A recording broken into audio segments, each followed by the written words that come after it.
आधी रात के वक्त भेड़ियों की आवाज सुनकर विधवा बकरी चमेली की आंखें खुल जाती हैं। बल्लू, कहाँ हो तुम?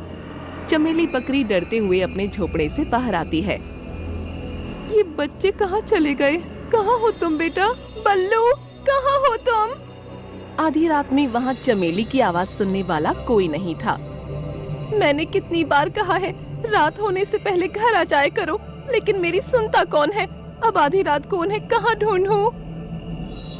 जंगली जानवरों से डरते डरते बकरी अपने बच्चों को ढूंढने लगती है, पर उससे बच्चे नहीं मिलते हैं। देखते ही देखते सुबह हो जाती है। बच्चों को ढूंढते ढूंढते सुबह हो गई। पता नहीं मेरे बच्चे कहाँ होंगे। चमेली बकरी अपने बच्चों की तलाश कर रही थी, तभी वहाँ कई सारे जानवर आ जाते हैं। रन, क्या तुमने मेरे बच्चों को कहीं देखा है? नहीं तो क्यों, क्या हुआ?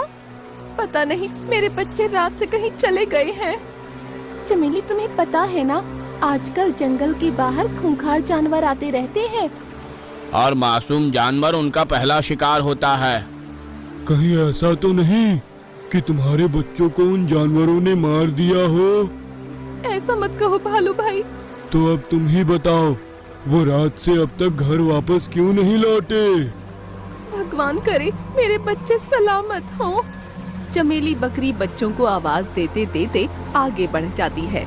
बच्चों को ढूंढते ढूंढते वो एक नदी के पास आती है, जहाँ एक बकरे के साथ उसे उसके बच्चे दिखाई देते हैं। बल्लू! माँ, आप रात भर कहाँ थे बच्चों? मैं कल रात से तुम्हें जंगल में पागलों की तरह ढूंढ रही हूँ। दरअसल कसूर इनका नहीं है। कल ये दोनों मेरे बेटे पिंटू के साथ यहाँ खेलने आए थे, मगर रात हो जाने की वजह से मैंने इन्हें घर नहीं जाने दिया था। हाँ माँ, अंकल का बेटा पिंटू मेरा दोस्त है, हम उसी के साथ यहाँ खेलने आए थे। तुम्हें पता है रात भर मैं कितनी टेंशन में थी। मम्मा, अंकल अभी हमें घर छोड़ने ही आ रहे थे। ठीक है, अब शाम होने से पहले घर पर आ जाना, ओके? जी मम्मा।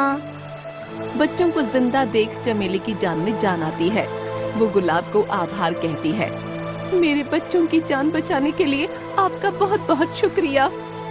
इसमें शुक्रिया की कोई बात नहीं, ये तो मेरा फर्ज था। पर अगर बुरा ना लगे तो एक बात पूछूं? जी पूछिए। आप अकेली खतरे से खेलते हुए यहाँ तक आई, क्या मैं पूछ सकता हूँ आपके पति इस वक्त कहाँ हैं? वो अब इस दुनिया में नहीं है। माफ करना, आपको दुखी करना मेरा मकसद नहीं था। चमेली अपने आप को संभालते हुए बोली, चलो बच्चों। सब जाने लगते हैं। तब गुलाब बकरा कहता है, एक बात कहूँ, अगर बच्चे चाहें तो रोज इन्हें यहाँ खेलने आने देना। यहाँ मैं अपने बेटे जैसा ही इनका ख्याल रखूंगा। जी जरूर। अब चमेली के बच्चे हमेशा गुलाब बकरे के बेटे के साथ खेलने के लिए नदी किनारे पर आते थे, और हर बार चमेली बकरी भी अपने बच्चों के साथ वहाँ आया करती थी। चमेली बकरी और गुलाब बकरा एक दूसरे को मन ही मन पसंद किया करते थे। एक दिन गुलाब चमेली से कहता है, चमेली जी, एक बात पूछूं? जी पूछिए। कोई अच्छा सा बकरा मिले तो क्या आप उससे शादी करोगी? इसके बारे में मैंने कभी नहीं सोचा है, मगर आप मुझसे क्यों पूछ रहे हो? दरअसल मैं भी अकेला हूँ, मेरी पत्नी भी भेड़ियों का शिकार बन गई है। ओहो। मैं भी अपने पिंटू के लिए एक अच्छी माँ की तलाश में हूँ। अगर आप चाहो तो हम एक दूसरे का सहारा बन सकते हैं। जब से पिल्लू के पिताजी हमें छोड़कर गए हैं, तब से मैं भी चाहती हूँ कि मेरे बच्चों को पिता का प्यार मिले, पर अब कोई ऐसा मिलता ही नहीं जो मेरे बच्चों का पिता बन सके। अगर तुम चाहो तो मैं तुम्हारी सारी जिम्मेदारी लेने के लिए तैयार हूँ। ये सुनकर चमेली बकरी खामोश हो जाती है।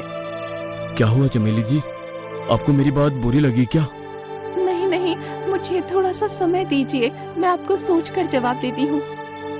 चमेली बकरी अपने बच्चों के साथ घर चली जाती है।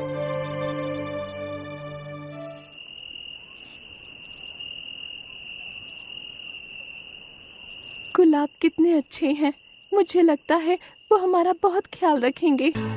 चमेली रात भर गुलाब के बारे में सोचती रही। अगले दिन वो गुलाब के पास जाती है।